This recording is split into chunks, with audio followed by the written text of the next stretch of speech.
Hello, my name is Irma Bejarano, and I am the nurse manager here at Highlands Rehab Hospital.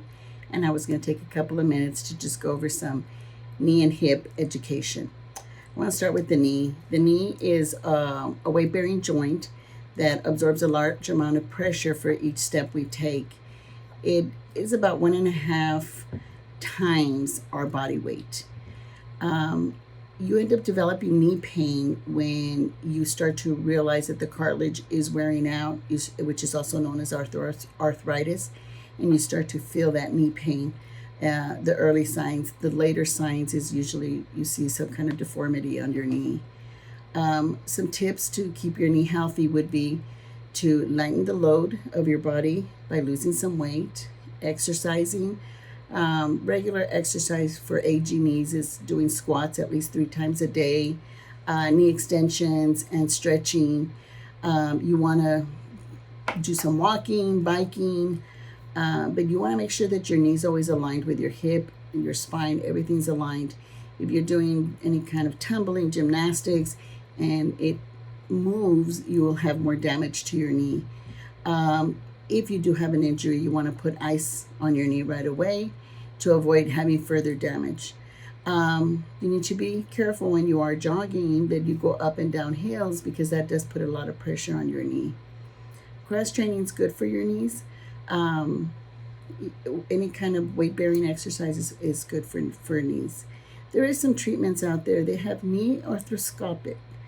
It's a surgical technique that involves like a little camera, small incisions with a little camera to go in, and it's a tool that's viewing what kind of damage you have.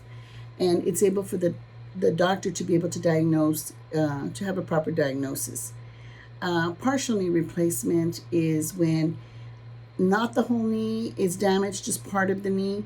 So they go in there and replace the knee that's damaged, and they leave all the good part of the knee alone, and it's not as painful, and the recovery is a lot less.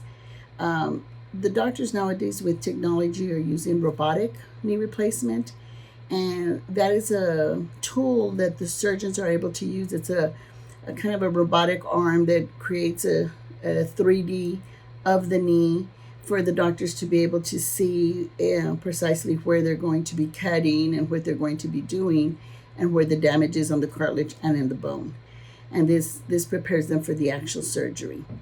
For hip, we all know that we have the ball and the socket for our hip, which is the largest ball and socket joint.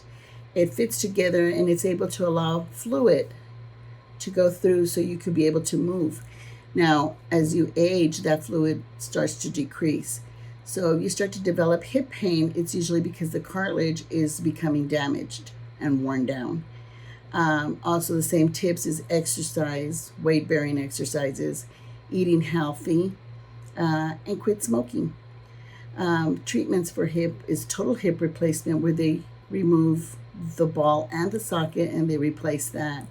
And then you have arthroscopic, which is a minimal invasive surgery, and it also treats hip arthritis. Anterior hip replacement is a surgery with less surrounding muscle. The recovery is a lot faster, and the pain, experiencing the pain, is very minimal. So those are my tips, and I hope you enjoyed the video. Thank you very much for your attention.